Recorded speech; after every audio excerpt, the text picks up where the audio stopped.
تو آج ہم ایک بہت ہی دلچسپ خیال پر بات کر رہے ہیں جو بریانا ویسٹ کی کتاب دا ماؤنٹین از یو سے لیا گیا ہے۔ جی۔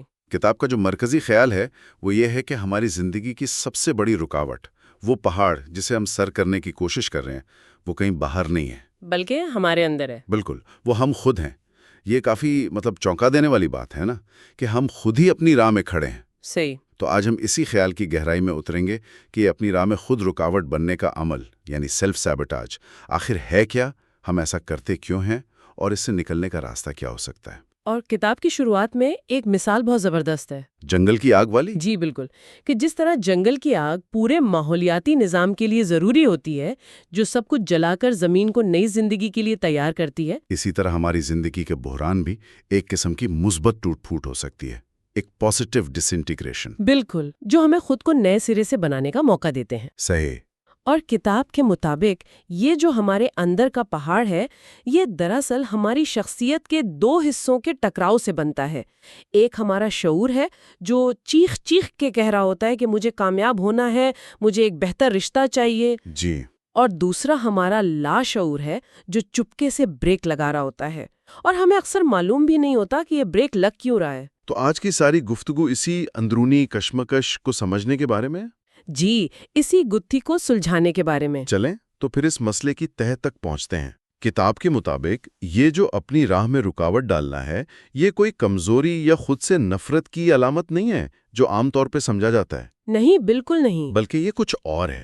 کتاب کہتی ہے کہ یہ دراصل ہماری کوئی گہری لاشعوری ضرورت پوری کرنے کا ایک ٹیڑھا طریقہ ہے، ایک طرح کا دفاعی نظام، ایک کوپنگ میکانزم۔ جی۔ کتاب میں مشہور ماہر نفسیات کارل یونگ کی ایک مثال نے مجھے واقعی چونکا دیا تھا۔ اچھا؟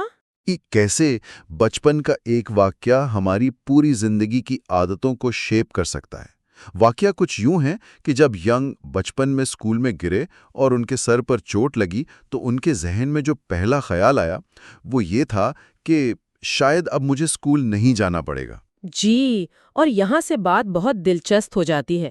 اس واقعے کے بعد یونگ کو اکثر بے ہوشی کے دورے پڑنے لگے، اور برسوں بعد انہیں احساس ہوا کہ یہ دورے کوئی حقیقی بیماری نہیں تھے، بلکہ اسکول کے دباؤ سے بچنے کا ان کے لاشعور کا ایک طریقہ تھے۔ مطلب ان کا جسم اسکول نہ جانے کی خواہش پر ریئیکٹ کر رہا تھا۔ بالکل، ہماری خود کو نقصان پہنچانے والی عادتیں بالکل اسی طرح کام کرتی ہیں۔ وہ ہماری اصل اور جائز تکالیف کا ایک متبادل ہوتی ہیں۔ ہم اپنی گہری ضرورتوں کا سامنا کرنے سے بچنے کے لیے یہ چھوٹے چھوٹے راستے بنا لیتے ہیں۔ جیسے کوئی مثال؟ جیسے کوئی شخص بار بار اپنے رشتوں کو خراب کرتا ہے کیونکہ اسے لاشعوری طور پر کسی کے بہت قریب جانے اور پھر چھوڑ دیے جانے سے ڈر لگتا ہے۔ اچھا۔ تو وہ خود ہی رشتہ ختم کر کے اس ممکنہ تکلیف سے بچ جاتا ہے۔ یعنی ہم اصل مسئلے سے لڑنے کے بجائے ایک نیا چھوٹا مسئلہ کھڑا کر دیتے ہیں تاکہ ہماری توجہ بھٹک جائے۔ بالکل۔ یہ تو غیر منطقی خوف یعنی ریشنل فیئرز والی بات ہو گئی۔ کتاب میں ایک اور مثال تھی کہ کسی کو گاڑی میں مسافر کے طور پر بیٹھنے سے شدید خوف آتا ہے۔ جی۔ بظاہر تو یہ ایک عام سا ڈر لگتا ہے، لیکن کتاب کہتی ہے کہ یہ دراصل زندگی میں کنٹرول کھونے یا آگے بڑھنے کے گہرے خوف کی علامت ہو سکتا ہے۔ صحیح۔ تو وہ شخص اپنی پوری توانائی اس گاڑی کے خوف سے لڑنے میں لگا دیتا ہے، جبکہ اصل مسئلہ زندگی کی سمت کا کنٹرول اپنے ہاتھ میں نہ ہونے کا احساس ہے۔ بالکل، اور اسی سے جڑی ایک اور دلچسپ بات منفی وابستگیوں یعنی نیگیٹو ایسوسیشنز کی ہے۔ وہ کیا ہے؟ ہم اکثر لاشعوری طور پر کامیابی، خوشی یا دولت کو کسی منفی چیز سے جوڑ دیتے ہیں۔ اچھا۔ مثال کے طور پر اگر ہم نے بچپن سے یہی سنا ہے کہ پیسہ تمام برائیوں کی جڑ ہے یا امیر لوگ مغرور ہوتے ہیں، تو بڑے ہو کر ہم لاشعوری طور پر مالی کامیابی سے بچیں گے۔ جی، ہم ایسی نوکریاں چھوڑ دیں گے جہاں ترقی مل رہی ہو، یا ایسے مالی فیصلے کریں گے جو ہمیں نقصان پہنچائیں تاکہ ہم وہ برے امیر انسان نہ بن جائیں۔ یعنی ہم اپنی ہی کامیابی کے دشمن بن جاتے ہیں۔ بالکل، کیونکہ ہم نے کامیابی کو ایک منفی چیز سمجھ لیا ہے۔ لیکن یہ بات سمجھنا تھوڑا مشکل ہے کہ کوئی جان بوجھ کے خود کو خوشی سے کیوں روکے گا؟ کیا یہ صرف عادت کی بات ہے یا اس کے پیچھے کوئی گہرا نفسیاتی ڈر چھپا ہوتا ہے؟ یہ بہت زبردست سوال ہے۔ اس کا جواب نامانوسیت یعنی انفیملیئرٹی کے تصور میں ہے۔ انسان تبدیلی سے قدرتی طور پر گھبراتا ہے، چاہے وہ تبدیلی بہتر ہی کیوں نہ ہو۔ ہم مانوس تکلیف کو نامانوس خوشی پر ترجیح دیتے ہیں۔ صحیح کہا۔ گے ہینڈرکس نے اپنی کتاب میں اسے اپر لمٹ پرابلم کا نام دیا ہے۔ Upper limit problem. ان کے مطابق ہر انسان کے اندر خوشی اور کامیابی کو برداشت کرنے کا ایک تھرموسٹیٹ لگا ہوتا ہے۔ جیسے ہی ہماری زندگی اس مقررہ حد سے بہتر ہونے لگتی ہے، ہم گھبرا جاتے ہیں اور لاشعوری طور پر کوئی ڈرامہ کھڑا کر دیتے ہیں۔ جی، کوئی لڑائی شروع کر دیتے ہیں یا کوئی غلط فیصلہ کر لیتے ہیں تاکہ واپس اپنے مانوس کمفرٹ زون والے دائرے میں آ جائیں، چاہے وہ دائرہ تکلیف دہ ہی کیوں نہ ہو۔ تو دراصل ہم خوشی کے پیچھے نہیں بلکہ مانوسیت کے پیچھے بھاگ رہے ہوتے ہیں۔ بالکل۔ واہ، یہ تو بالکل نئی روشنی ڈالتا ہے اس مسئلے پر۔ تو اگر کوئی اس چکر میں پھنسا ہوا ہے تو اس سے نکلنے کا پہلا قدم کیا ہے؟ ظاہر ہے یہ سمجھنا کہ مسئلہ موجود ہے، لیکن اس کے بعد کیا؟ کتاب کہتی ہے کہ پہلا قدم انکار یعنی ڈینائل کی کیفیت سے باہر نکلنا ہے۔ اور یہ اکثر تب ہوتا ہے جب انسان راک باٹم یا اپنی انتہا کو پہنچ جاتا ہے۔ جی بالکل، یہ وہ لمحہ ہے جب ہمارے تمام دفاعی حربے، تمام بہانے ناکام ہو جاتے ہیں اور ہمیں اپنی زندگی کی تلخ حقیقت کا سامنا کرنا پڑتا ہے۔ یہ وہی جنگل کی آگ والا لمحہ ہے، جی، جب سب کچھ جل کر راکھ ہو جاتا ہے اور اس راکھ میں سے ہی نئی شروعات کا امکان پیدا ہوتا ہے۔ یہ وہ نقطہ ہے جہاں انسان خود سے کہتا ہے، بس بہت ہو گیا، میں دوبارہ کبھی ایسا محسوس نہیں کرنا چاہتا۔ تو اس راک باٹم تک پہنچنے کے بعد کیا کرنا چاہیے؟ کتاب ایک بہت عملی مشق بتاتی ہے۔ قلم اور کاغذ والی؟ جی، وہ کہتی ہے کہ ایک کاغذ اور قلم لے اور اپنی زندگی کی وہ تمام چیزیں لکھنا شروع کر دیں جن سے آپ ناخوش ہیں۔ کوئی فلٹر نہیں، کوئی بہانہ نہیں۔ یہ بہت مشکل ہوگا۔ بہت مشکل۔ اگر آپ اپنے وزن سے ناخوش ہیں، لکھیں۔ اگر آپ قرض میں ڈوبے ہیں، اصل رقم لکھیں۔ اگر آپ کو لگتا ہے کہ آپ ایک ناکام انسان ہیں، تو یہ بھی لکھیں۔ اس کا مقصد خود کو سزا دینا تو نہیں ہے؟ نہیں، بالکل نہیں۔ مقصد پہلی بار اپنی حقیقت کو بغیر کسی لاگ لپیٹ کے دیکھنا ہے۔ یہ ایک بہت شدید لیکن ضروری عمل ہے، کیونکہ جب آپ یہ سب لکھ لیتے ہیں تو آپ کے سامنے صرف دو راستے بچتے ہیں۔ یا تو قبول کر لیں، جی، یا تو آپ اس حقیقت کو قبول کر کے اسی کے ساتھ جینا سیکھ لیں، یا پھر اسے بدلنے کا پختہ عزم کر لیں۔ اور کتاب کے مطابق اصل تکلیف بیچ میں اٹکے رہنے کی ہے، امید اور انکار کے درمیان۔ بالکل، لیکن اس تبدیلی کی ایک قیمت ہے۔ کتاب کا ایک بہت طاقتور جملہ ہے، آپ کی نئی زندگی کی قیمت آپ کی پرانی زندگی ہوگی۔ اس کا کیا مطلب ہوا؟ اس کا مطلب ہے کہ آپ کو اپنا کمفرٹ زون چھوڑنا پڑے گا۔ ہو سکتا ہے کچھ پرانے دوست اور رشتے پیچھے رہ جائیں، اور لوگوں کی نظر میں اچھا بنے رہنے کی خواہش کو بھی قربان کرنا پڑے۔ جی، لیکن جو چیزیں آپ کھوئیں گے وہ اس پرانی شخصیت کے لیے تھیں جو اب آپ نہیں رہنا چاہتے۔ اچھا، تو جب کوئی اس تلخ حقیقت کا سامنا کر لیتا ہے تو کیا یہ عادتیں فوراً ختم ہو جاتی ہیں، یا کتاب کچھ ایسے عام رویوں کے بارے میں بھی بتاتی ہے جن سے انسان پھر بھی لڑتا رہتا ہے؟ بہت اچھا سوال ہے۔ عادتیں فوراً نہیں جاتی، وہ گہری جڑیں رکھتی ہیں۔ کتاب کچھ بہت عام رویوں کی نشاندہی کرتی ہے جو دراصل سیلف سیبوٹاج کی مختلف شکلیں ہیں۔ اچھا، انہیں سمجھنا بہت ضروری ہے۔ ان میں سے ایک جو مجھے بہت دلچسپ لگا وہ ہے کمال پسندی، یعنی پرفیکشنزم۔ ہم اسے ہمیشہ ایک اچھی خوبی سمجھتے ہیں کہ میں تو ہر کام پرفیکٹ کرتا ہوں۔ ہاں، یہ تو ایک بیج آف آنر کی طرح استعمال ہوتا ہے۔ بالکل، لیکن کتاب کہتی ہے کہ یہ دراصل ناکامی کے خوف کا ایک خوبصورت نقاب ہے۔ صحیح۔ کمال پسندی یہ نہیں کہ آپ بہترین کام کرنا چاہتے ہیں، بلکہ یہ ہے کہ آپ تنقید سے اتنا ڈرتے ہیں کہ آپ یا تو کام شروع ہی نہیں کرتے یا اسے کبھی مکمل نہیں کرتے۔ جی، آپ ہمیشہ سوچتے رہتے ہیں ابھی یہ کافی اچھا نہیں ہے، لوگ کیا کہیں گے۔ تو اس کا حل کیا ہے؟ اس کا حل یہ نہیں کہ آپ برا کام کریں، بلکہ یہ ہے کہ آپ کام مکمل کرنے کو کام بہترین کرنے پر ترجیح دیں۔ بس کام کر ڈالیں۔ پہلا ڈرافٹ ہمیشہ برا ہوتا ہے۔ پہلی کوشش ہمیشہ خام ہوتی ہے۔ بالکل، لیکن مکمل کرنا کمال سے زیادہ اہم ہے۔ یہ تو ہم سب کی کہانی ہے، وہ ایک بہترین ای میل لکھنے کے چکر میں ہم گھنٹوں لگا دیتے ہیں جو شاید 2 منٹ میں بھیجی جا سکتی تھی۔ صحیح۔ اچھا، ایک اور رویہ ہے دوسروں پر تنقید کرنا، ججنگ ادرز۔ یہ بظاہر دوسروں کے بارے میں ہے، لیکن کتاب کہتی ہے کہ اس کا تعلق بھی خود سے ہے۔ یہ کیسے کام کرتا ہے؟ جب ہم دوسروں کی کامیابیوں میں کیڑے نکالتے ہیں یا ان کے بارے میں منفی باتیں کرتے ہیں تو ہم اپنے لاشعور کو یہ پیغام دے رہے ہوتے ہیں کہ کامیاب ہونا ایک بری چیز ہے، یا کامیاب لوگ اچھے نہیں ہوتے۔ جی، اس طرح ہم کامیابی کے ساتھ ایک منفی وابستگی بنا لیتے ہیں۔ پھر جب ہمیں کامیابی ملنے لگتی ہے تو ہم خود کو روک لیتے ہیں کیونکہ ہم وہ برا انسان نہیں بننا چاہتے۔ تو اس سے نکلنے کا راستہ ہمدردی پیدا کرنا ہے۔ بالکل، جب آپ کسی کامیاب شخص کو دیکھ کر جلنے کے بجائے اس کی محنت کو سراہتے ہیں تو آپ اپنے ذہن کو یہ سکھا رہے ہوتے ہیں کہ کامیابی ایک اچھی اور قابل قدر چیز ہے۔ اور آخری رویہ جس پر ہم بات کرنا چاہتے ہیں وہ ہے مسلسل پریشان رہنا، ورینگ، یعنی ہر وقت بدترین حالات کے بارے میں سوچنا۔ یہ تو بہت عام ہے، لوگ کہتے ہیں کہ یہ ہماری فطرت ہے۔ ہاں، لیکن کتاب اسے بھی خود کو روکنے کا ایک طریقہ کہتی ہے۔ جی، کیونکہ پریشانی ہمیں عمل سے روکتی ہے۔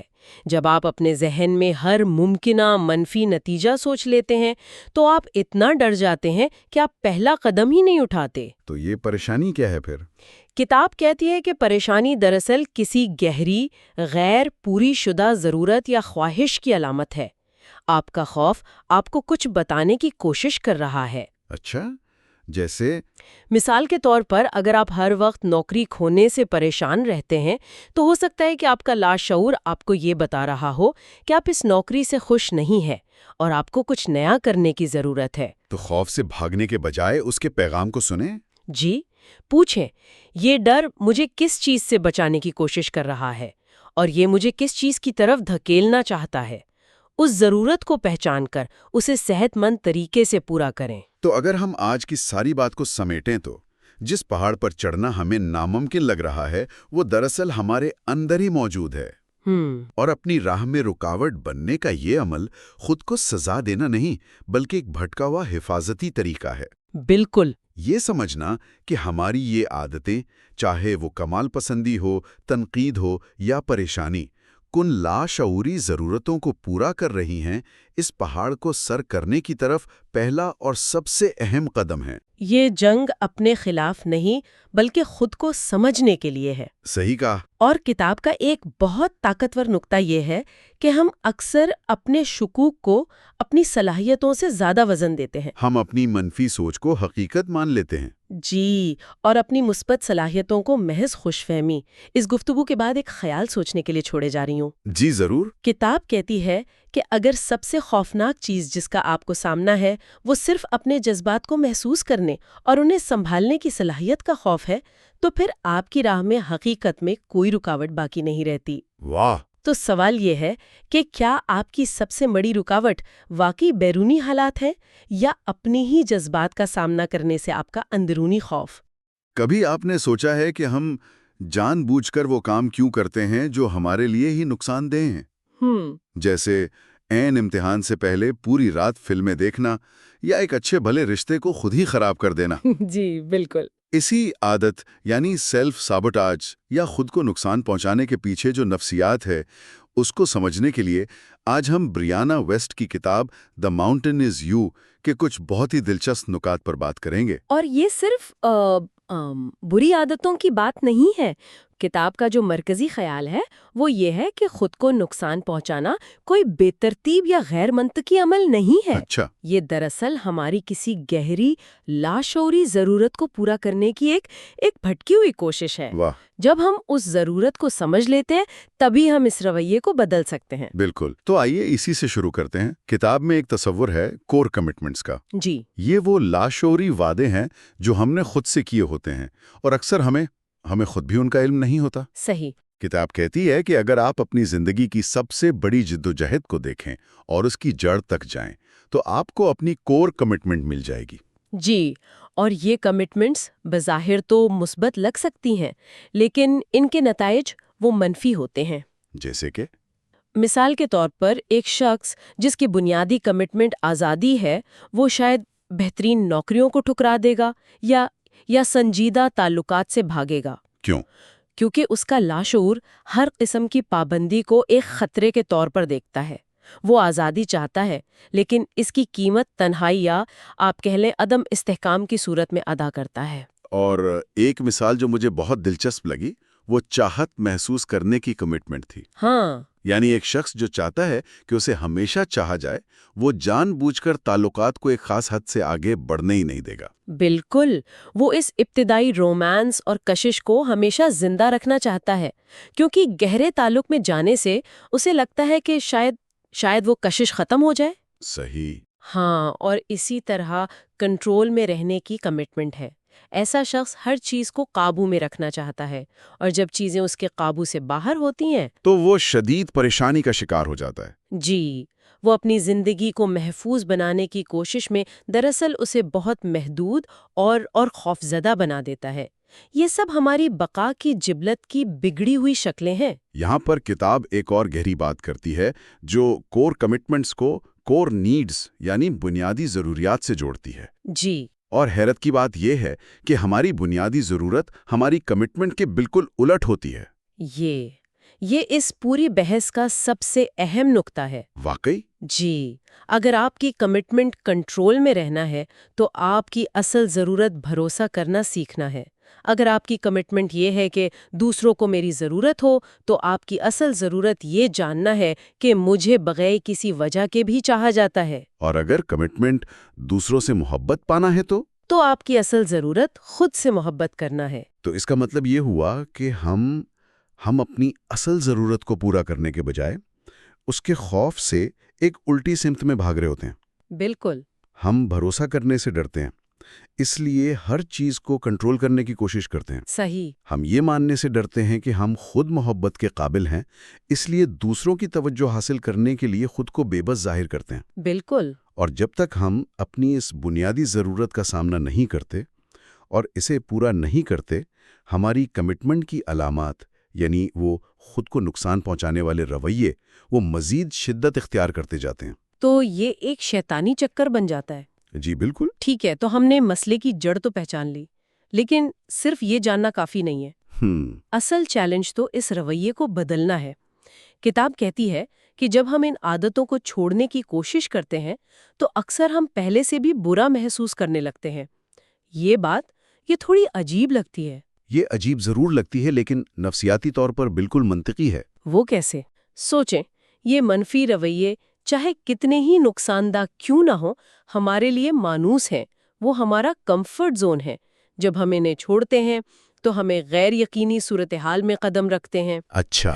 اور اس کے ساتھ ہی وہ تمام جذبات جنہیں ہم ان رویوں کے پیچھے دباتے آئے تھے، وہ سب سطح پر آ جاتے ہیں۔ اور کتاب کے مطابق سب سے پہلا احساس جو سامنے آتا ہے وہ ہے مزاحمت۔ جی، ریزسٹنس۔ وہ کیفیت جب آپ کو لگتا ہے کہ آپ ایک جگہ پھنس گئے ہیں اور آگے نہیں بڑھ پا رہے۔ جی، اور عام طور پر ہمارا رد عمل یہ ہوتا ہے کہ ہم اس مزاحمت کو زبردستی توڑنے کی کوشش کرتے ہیں، جس سے وہ اور مضبوط ہو جاتی ہے۔ تو پھر کیا کرنا چاہیے؟ کتاب کا مشورہ اس کے برعکس ہے۔ وہ کہتی ہے کہ اس مزاحمت سے لڑنے کے بجائے اس سے سوال پوچھیں۔ سوال پوچھیں؟ ہاں، میں ایسا کیوں محسوس کر رہا ہوں؟ یہ احساس مجھے کس چیز سے بچانے کی کوشش کر رہا ہے؟ اس دیوار کے پیچھے کیا ہے جس سے میں ڈر رہا ہوں؟ جب آپ تجسس کے ساتھ اس کا سامنا کرتے ہیں تو اس کی طاقت کم ہو جاتی ہے۔ مزاحمت کے بعد دوسرے جذبات بھی آتے ہیں، جیسے غصہ، اداسی یا خود کو نااہل سمجھنا۔ ان سے کیسے نمٹا جائے؟ کیا انہیں بھی بس محسوس کرنا ہے؟ یہ کہنا آسان ہے، لیکن بہت سے لوگ ان جذبات میں ڈوب جاتے ہیں۔ یہ ایک بہت اہم سوال ہے۔ کتاب صرف محسوس کرنے کا نہیں کہتی، بلکہ ان جذبات کے پیغام کو سمجھنے کا کہتی ہے۔ پیغام کو سمجھنا؟ جی، مثال کے طور پر ہو سکتا ہے کہ آپ کو اپنے بچپن کے کسی واقعے پر شدید غصہ ہو جسے آپ نے ہمیشہ دبایا ہے۔ جب آپ اس غصے کو محسوس کرنے کی اجازت دیتے ہیں تو شاید آپ کو یہ احساس ہو کہ آپ کے آج کے رشتوں میں بے اعتمادی کی وجہ وہی پرانا غصہ ہے۔ اچھا۔ کتاب اس کے لیے کچھ عملی طریقے بتاتی ہے، جیسے اپنے آپ کو ایک خط لکھنا جس میں آپ وہ سب کچھ کہیں جو آپ کبھی کہہ نہیں پائیں، یا ایک منشور لکھنا کہ میں اس سے بہتر کا مستحق ہوں۔ بالکل، مقصد ان جذبات کو ایک سمت دینا ہے، نہ کہ ان میں بہہ جانا۔ اور یہیں سے بات اس نقطے پر آتی ہے جو شاید اس کتاب کا سب سے طاقتور سبق ہے۔ کون سا؟ عمل کو احساس سے الگ کرنا سیکھنا۔ کتاب کہتی ہے کہ ہم اس لیے ناکام نہیں ہوتے کہ ہم تبدیلی کے قابل نہیں، بلکہ اس لیے کہ ہمارا تبدیلی لانے کا دل نہیں کرتا۔ یہ بہت بہت گہری بات ہے۔ ہمارے احساسات، ہمارا دل ہمیشہ مانوس اور آرام دہ راستے کا انتخاب کرتا ہے۔ کیوں؟ کیونکہ ہمارا جسم اسے حفاظت سمجھتا ہے۔ تبدیلی چاہے وہ کتنی ہی مثبت کیوں نہ ہو، شروع میں ہمیشہ غیر آرام دہ اور عجیب محسوس ہوتی ہے، کیونکہ وہ غیر مانوس ہوتی ہے۔ صحیح۔ آپ ایک صحت مند زندگی چاہتے ہیں، لیکن آپ کے جذبات آپ کو وہی پرانا جنک فوڈ کھانے پر مجبور کریں گے، کیونکہ وہ مانوس ہے۔ لیکن پھر کوئی شخص کیسے بدلے گا؟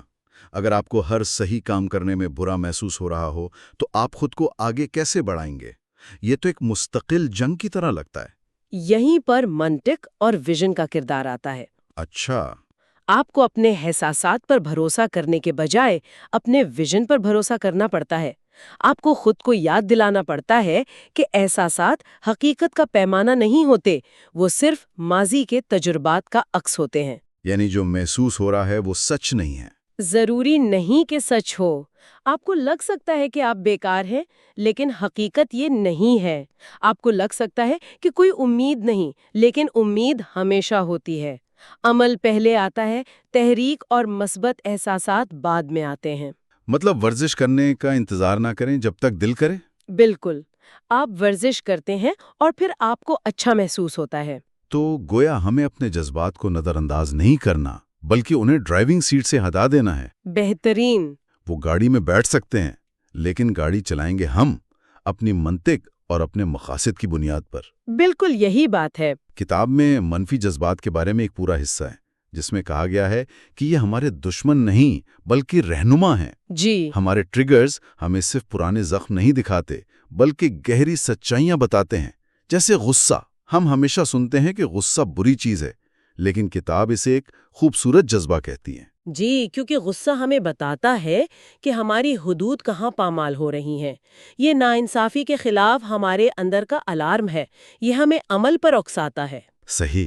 بہت سی بڑی تبدیلیاں زندگی میں تب آتی ہیں جب انسان غصے میں آ کر کہتا ہے بس اب اور نہیں۔ اور اداسی؟ اسی طرح اداسی ہے۔ یہ کسی پیاری چیز کے کھو جانے پر ایک قدرتی اور صحت مند رد عمل ہے۔ مسئلہ تب ہوتا ہے جب ہم خود کو غم منانے کی اجازت نہیں دیتے اور اسے دبا دیتے ہیں۔ ٹھیک ہے، غصہ اور اداسی تو سمجھ آتے ہیں، لیکن حسد کے بارے میں کیا خیال ہے؟ کیا یہ کہنا کہ حسد بھی ایک مثبت رہنما ہے، یہ تھوڑا زیادہ نہیں ہو گیا؟ زیادہ تر لوگوں کے لیے تو یہ ایک زہریلا جذبہ ہے۔ یہ ایک عام خیال ہے، لیکن کتاب اس کی تہ میں جاتی ہے۔ اس کے مطابق حسد دراصل دو چیزوں کا مجموعہ ہے، اداسی اور خود سے عدم اطمینان۔ اچھا؟ جب آپ کسی سے حسد کرتے ہیں تو آپ کو اصل میں اس کی چیزیں نہیں چاہیے ہوتی، آپ اس بات پر ناخوش ہوتے ہیں کہ وہ شخص اپنے خوابوں کے پیچھے بھاگ رہا ہے، اور حسد آپ کو آئینہ دکھاتا ہے کہ آپ اپنی زندگی میں واقعی کیا چاہتے ہیں۔ یہ آپ کو آپ کی اپنی خواہشات سے روشناس کراتا ہے۔ واہ، یہ تو سوچنے کا بالکل نیا زاویہ ہے۔ تو اگر مجھے کسی کے سفر کرنے سے حسد ہو رہا ہے تو اس کا مطلب ہے کہ مجھے خود سفر کرنے کی شدید خواہش ہے؟ جی بالکل۔ اور اسی طرح پچھتاوا، ریگریٹ، ہے جو ہمیں ماضی میں پھنسائے رکھتا ہے۔ کتاب کہتی ہے کہ پچھتاوا بھی حسد کی طرح مستقبل کا رہنما ہے۔ یہ ہمیں یہ نہیں بتاتا کہ ماضی میں کیا غلط ہوا، بلکہ یہ سکھاتا ہے کہ مستقبل میں کیا صحیح کرنا ہے۔ یعنی اگر آپ کو جوانی میں کوئی ہنر نہ سیکھنے کا پچھتاوا ہے تو یہ جذبہ آپ کو کہہ رہا ہے کہ اب سیکھ لو۔ یہ ماضی پر رونے کے لیے نہیں بلکہ مستقبل کو بہتر بنانے کے لیے ایک ترغیب ہے۔ آؤٹ لائن میں کچھ اور جذبات کا بھی ذکر تھا، جیسے احساس جرم اور شرمندگی۔ ان کے پیچھے کیا پیغام چھپا ہوتا ہے؟ احساس جرم وہ اکثر ان کاموں پر زیادہ ہوتا ہے جو ہم نے نہیں کیے بجائے ان کے جو ہم نے کیے۔ یہ ہمیں ہماری اقدار کی یاد دلاتا ہے۔ اور شرمندگی؟ جبکہ شرمندگی اس وقت ہوتی ہے جب ہمارا رویہ ہماری اپنی شناخت سے میل نہیں کھاتا۔ یہ دونوں جذبات ہمیں خود کو بہتر بنانے اور اپنی اقدار کے مطابق زندگی گزارنے کا موقع فراہم کرتے ہیں۔ اور ناراضگی، وہ جو دل میں کسی کے خلاف بغض رہتا ہے؟ ناراضگی تب پیدا ہوتی ہے جب دوسرے ہماری غیر بیان شدہ توقعات پر پورا نہیں اترتے۔ تو اس کا پیغام کیا ہے؟ اس کا پیغام یہ ہے کہ یا تو اپنی توقعات کو حقیقت کے مطابق ڈھالیں یا اپنی ضروریات کو واضح طور پر بیان کرنا سیکھیں۔ تو یہ تمام منفی جذبات دراصل ہمارے لیے ڈیٹا پوائنٹس ہیں۔ جی بالکل۔ اگر ہم انہیں سمجھیں تو وہ ہماری رہنمائی کر سکتے ہیں۔ یہ سب جاننے کے بعد سوال یہ پیدا ہوتا ہے کہ آخر ہمارا دماغ اس تبدیلی کے خلاف اتنی مزاحمت کرتا کیوں ہے؟ کیا کتاب اس کے کام کرنے کے طریقے پر کوئی روشنی ڈالتی ہے؟ ہاں، اور یہ بہت دلچسپ ہے۔ کتاب میں ایک تصور ہے ہومیوسٹیٹک امپلس۔ Homeostatic impulse. ہمارا دماغ ہمارے جسم کی طرح توازن پسند کرتا ہے۔ جیسے جسم کا درجہ حرارت 98.6 ڈگری پر رہتا ہے، ویسے ہی ہمارا دماغ ہمیں ہمارے ذہنی کمفرٹ زون میں رکھنا چاہتا ہے۔ چاہے وہ زون ہمارے لیے نقصان دہ ہی کیوں نہ ہو۔ بالکل، چاہے وہ کتنا ہی نقصان دہ کیوں نہ ہو۔ اسی لیے کتاب میں ایڈجسٹمنٹ شاک کا ذکر ہے کہ کوئی بھی بڑی تبدیلی، چاہے وہ شادی ہو، نئی نوکری ہو یا بچہ پیدا ہونا، ہاں، شروع میں ڈپریشن کو متحرک کر سکتی ہے، کیونکہ یہ ہمارے دماغ کے قائم کردہ توازن کو بگاڑ دیتی ہے۔ جی، بھلے ہی یہ تبدیلی مثبت ہو، دماغ کو یہ نہیں پتا کہ تبدیلی اچھی ہے یا بری، اسے صرف یہ پتا ہے کہ یہ مختلف ہے اور وہ اس اختلاف کے خلاف مزاحمت کرتا ہے۔ تو اس ہومیوسٹیٹک امپلس کو شکست کیسے دی جائے؟ اگر دماغ ہر بڑی تبدیلی پر الارم بجا دیتا ہے تو بڑی تبدیلیاں لائی کیسے جائیں؟ اس کا جواب کتاب مائکرو شفٹس کے تصور میں دیتی ہے۔ Micro shifts? یعنی بڑی چھلانگ لگانے کے بجائے چھوٹے، تقریباً ناقابل محسوس قدم اٹھائیں۔ اگر آپ فون کا استعمال کم کرنا چاہتے ہیں تو کل سے اسے آدھا گھنٹہ کم استعمال کرنے کا ہدف نہ بنائیں۔ تو پھر کیا کریں؟ آج صرف ایک بار جب اسے اٹھانے کا دل کرے تو نہ اٹھائیں۔ اگر صحت مند کھانا ہے تو آج صرف آدھا گلاس پانی زیادہ پی لیں۔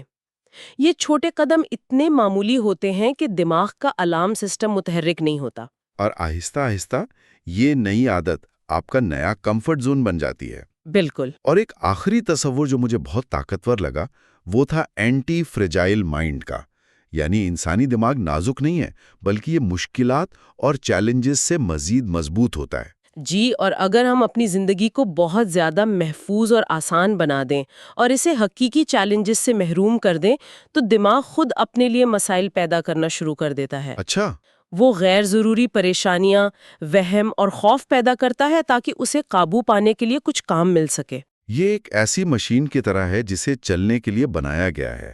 اگر آپ اسے نہیں چلائیں گے تو وہ زنگ آلود ہو جائے گی یا خود ہی شور مچانا شروع کر دے گی۔ بالکل۔ یہیں پر ذہین لوگوں کی ایک عام غلطی کا ذکر ہے جسے فالٹی انفرنسز یعنی غلط نتائج اخذ کرنا کہا گیا ہے۔ ہاں، ذہین لوگ اکثر غیر متعلقہ چیزوں کے درمیان تعلق جوڑ کر غلط کہانیاں بنا لیتے ہیں۔ جیسے اگر ان کا باس ان سے ٹھیک سے بات نہ کرے تو وہ فوراً یہ نتیجہ اخذ کر لیں گے کہ میری نوکری خطرے میں ہے، جبکہ ہو سکتا ہے باس کا دن ہی برا گزرا ہو۔ اسی طرح سائیکک تھنکنگ ہے، یعنی یہ فرض کر لینا کہ ہم جانتے ہیں کہ دوسرے کیا سوچ رہے ہیں یا مستقبل میں کیا ہونے والا ہے، اور یہ عادتیں پریشانی کو جنم دیتی ہیں۔ جی، بے پناہ پریشانی کو۔ تو آج کی اس پوری گفتگو کا خلاصہ یہ ہے کہ خود کو نقصان پہنچانے والے رویے ہماری کمزوری نہیں بلکہ ہماری ایک طاقت ہیں جو غلط سمت میں استعمال ہو رہی ہیں۔ بالکل۔ ہر منفی رویے کے پیچھے ایک مثبت ضرورت چھپی ہے، اور جب ہم اس ضرورت کو سمجھ کر اسے صحت مند طریقے سے پورا کرنا شروع کر دیتے ہیں تو یہ رویے خود بخود ختم ہو جاتے ہیں۔ بالکل۔ اور اس کے ساتھ سننے والوں کے لیے ایک آخری خیال چھوڑتے ہیں۔ کتاب میں ایک جملہ ہے کہ کام کرنے کے لیے بحران ضروری نہیں ہے۔ ہم اکثر اپنی زندگی بدلنے کے لیے کسی بڑے سانحے یا مسئلے کا انتظار کرتے ہیں۔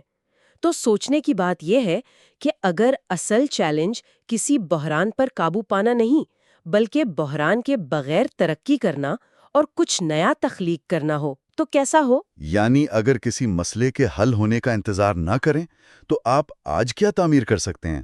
بالکل، جو اس کیفیت کو سمجھنے اور اس سے نکلنے میں ہماری مدد کر سکتے ہیں۔ بالکل، اور یہ کتاب کچھ بہت ہی آپ کہہ لیں غیر روایتی خیالات پیش کرتی ہے۔ اچھا؟ جی، مثلاً یہ کہتی ہے کہ پریشانی کوئی خامی نہیں بلکہ ہمارے دماغ کی ایک عجیب سی کوشش ہے خود کو بچانے کی، یا یہ کہ ماضی کو بھولنے کی کوشش کرنا ہی سب سے بڑی غلطی ہے۔ واو! تو آج کی گفتگو خود کو ایک نئے زاویے سے دیکھنے اور ایک بہتر کل کی بنیاد رکھنے کے بارے میں ہے۔ تو ہمارا مشن صاف ہے، ان گہرے خیالات کو آسان اور قابل عمل بنانا ہے۔ جی، کو بدل سکتے ہیں۔ چلیں شروع کرتے ہیں۔ ضرور۔ تو سب سے پہلے پریشانی کی بات کرتے ہیں۔ کتاب کا ایک نقطہ پڑھ کے میں واقعی چونک گئی۔ کون سا والا؟ وہ کہتی ہیں کہ پریشانی کوئی کردار کی کمزوری نہیں، بلکہ یہ ایک دفاعی حکمت عملی ہے۔ ہمارا دماغ جان بوجھ کر بدترین حالات کا تصور کرتا ہے تاکہ وہ ان کے لیے تیار ہو سکے۔ یہ تو ایسا ہوا جیسے ہم خود کو محفوظ رکھنے کے لیے خود کو ہی ڈرا رہے ہوں۔ آپ نے بالکل صحیح پکڑا ہے۔ یہ ایک لاشعوری کوشش ہے۔ دماغ کا لاجک یہ ہے کہ اگر میں ہر ممکنہ طوفان کے لیے پہلے سے تیار رہوں گا تو جب وہ آئے گا تو مجھے نقصان نہیں پہنچا سکے گا۔ صحیح۔ لیکن یہاں ایک بہت بڑا مسئلہ ہے۔ اس حکمت عملی کا ایک بڑا نقصان بھی ہے۔ اور وہ کیا ہے؟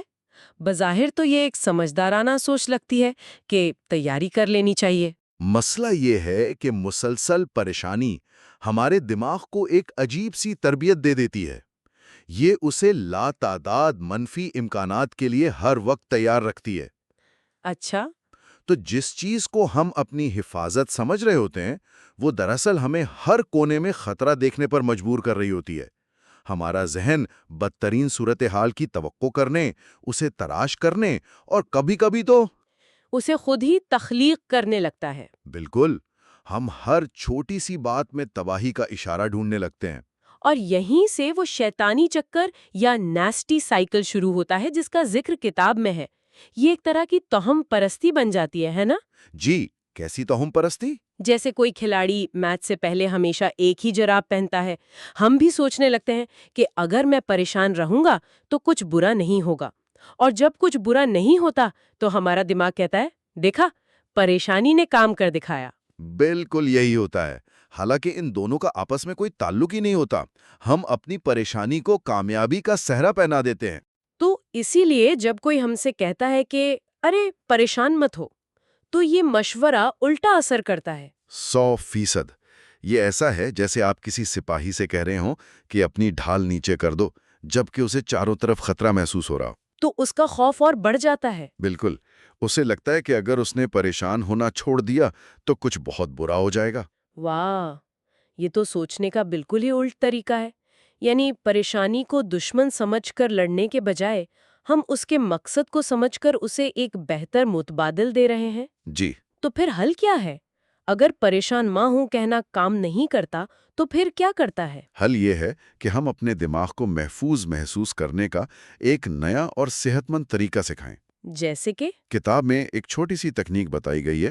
جب آپ کسی چیز کے بارے میں پریشان ہوں تو یہ سوچنے کے بجائے کہ میں اس صورتحال میں کتنا گھبراؤں گا، ہاں، یہ تصور کریں کہ کوئی تیسرا شخص جسے آپ قابل اور سمجھدار سمجھتے ہیں وہ اس صورتحال سے کیسے نمٹے گا۔ اچھا، اس سے کیا ہوگا؟ اس سے آپ صورتحال کو اپنے خوف سے الگ کر کے زیادہ موضوعاتی طور پر دیکھ پاتے ہیں۔ خوف کی شدت کم ہو جاتی ہے۔ تو پریشانی کا حل اسے دبانا نہیں بلکہ حفاظت کا ایک نیا احساس پیدا کرنا ہے۔ بالکل۔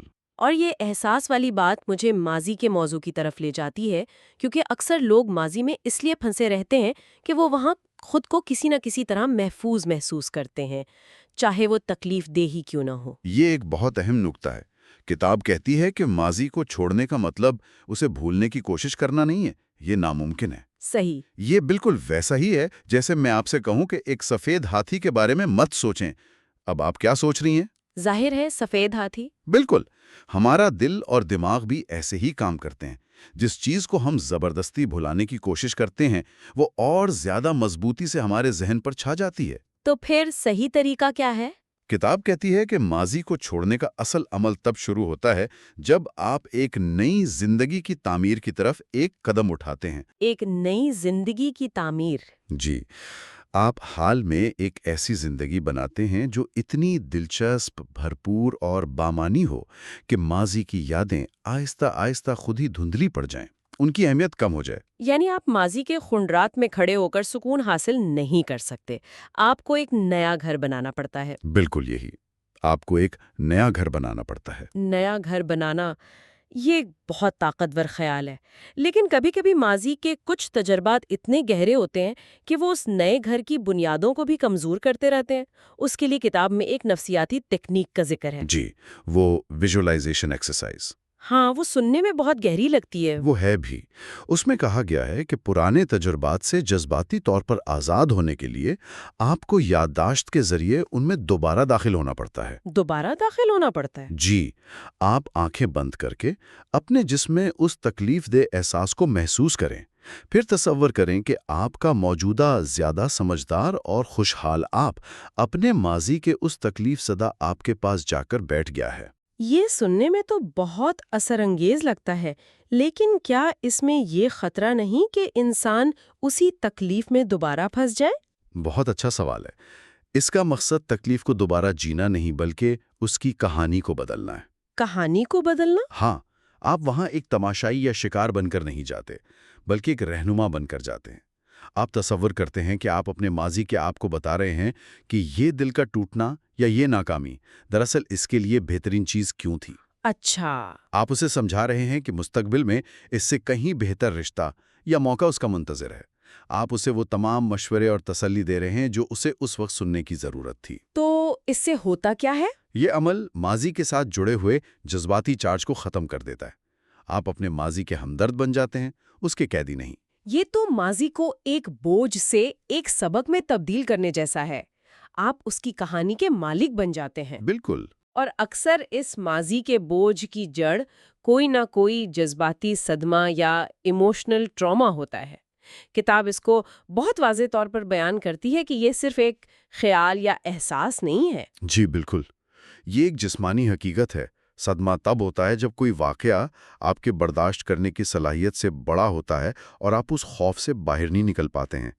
آپ کا جسم مسلسل لڑو یا بھاگو یعنی فائٹ اور فلائٹ موڈ میں پھنس جاتا ہے۔ اور اس کے دماغ پر بھی اثرات ہوتے ہیں؟ بہت ٹھوس اثرات ہوتے ہیں۔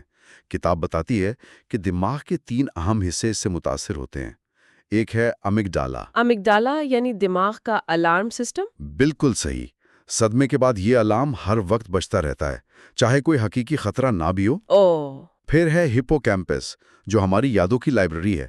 صدمے کی وجہ سے یہ لائبریری بکھر جاتی ہے اور یادیں صحیح جگہ پر فائل نہیں ہوتی۔ اور تیسرا حصہ؟ پری فرنٹل کارٹیکس، یہ ہمارا کپتان ہے جو سوچ سمجھ کر فیصلے کرتا ہے۔ صدمے کی وجہ سے اس کا کنٹرول کمزور پڑ جاتا ہے۔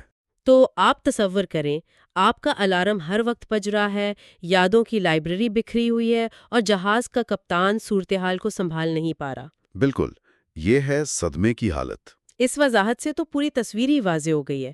تو پھر اس حالت سے بحالی کیسے ممکن ہے؟ کتاب کا سب سے اہم اصول یہ ہے کہ بحالی کا انحصار حفاظت کے احساس کو بحال کرنے پر ہے۔ حفاظت کا احساس؟ اور یہ نقطہ بہت اہم ہے، یہ احساس اسی شعبے میں بحال کرنا ضروری ہے جہاں صدمہ پہنچا تھا۔ یہ تو بالکل پہلی بات سے جوڑ گیا۔ ہم نے شروع میں کہا تھا کہ پریشانی حفاظت حاصل کرنے کی ایک غلط کوشش ہے۔ تو یہاں حل یہ ہے کہ ہم حفاظت کا ایک حقیقی اور صحت مند طریقہ تلاش کریں۔ اسی جگہ پر جہاں ہم نے اسے کھویا تھا۔ صحیح۔ بالکل، اکثر لوگ یہ غلطی کرتے ہیں۔ وہ کسی اور شعبے میں زیادہ محنت کر کے اس کمی کو پورا کرنے کی کوشش کرتے ہیں جو کبھی کام نہیں کرتا۔ کوئی مثال؟ جی، اگر صدمہ کسی رشتے میں دھوکہ ملنے سے پہنچا ہے تو آپ کو نئے، صحت مند اور قابل اعتماد رشتے بنا کر حفاظت کا احساس بحال کرنا ہوگا۔ صرف بہت زیادہ کام کرنے یا پیسے کمانے سے یہ خوف دور نہیں ہوگا۔ اور اگر صدمہ پیسے کی کمی کی وجہ سے ہو؟ تو آپ کو پیسے کا انتظام سیکھ کر اور ایمرجنسی کے لیے بچت کر کے اسے بحال کرنا ہوگا۔ اگر صدمہ نوکری کھونے کا ہے تو ایک بیک اپ پلان بنا کر نئی مہارتیں سیکھ کر آپ اس احساس عدم تحفظ پر قابو پا سکتے ہیں۔ مطلب آپ کو مرہم وہیں لگانا ہے جہاں زخم لگا ہے۔ بالکل۔ اس کا مطلب ہے کہ مسئلے سے بھاگنے کے بجائے اس کا سامنا کرنا اور اس پر قابو پانے کی صلاحیت پیدا کرنا ہی اصل علاج ہے۔ جی۔ یہ ہمیں ہمارے آخری اور شاید سب سے اہم حصے کی طرف لاتا ہے۔ جب ہم نے ماضی کو سمجھ لیا تو ایک نیا مستقبل کیسے بنایا جائے؟ کتاب کا کہنا ہے کہ اس کا تعلق پیسے، رشتے یا نوکری سے نہیں بلکہ اصولوں سے ہے۔ یہ بات تھوڑی وضاحت طلب ہے۔ جی، کتاب زور دیتی ہے کہ حقیقی تبدیلی اصولوں کو اپنانے سے آتی ہے۔ اصول فطرت کے قوانین کی طرح ہے، جیسے کشش ثقل۔ وجہ اور اثر کا معاملہ؟ بالکل۔ اس کے لیے فصل کا قانون یعنی لا آف دی ہارویسٹ کی مثال بہت زبردست ہے۔ فصل کا قانون یہ کیا ہے؟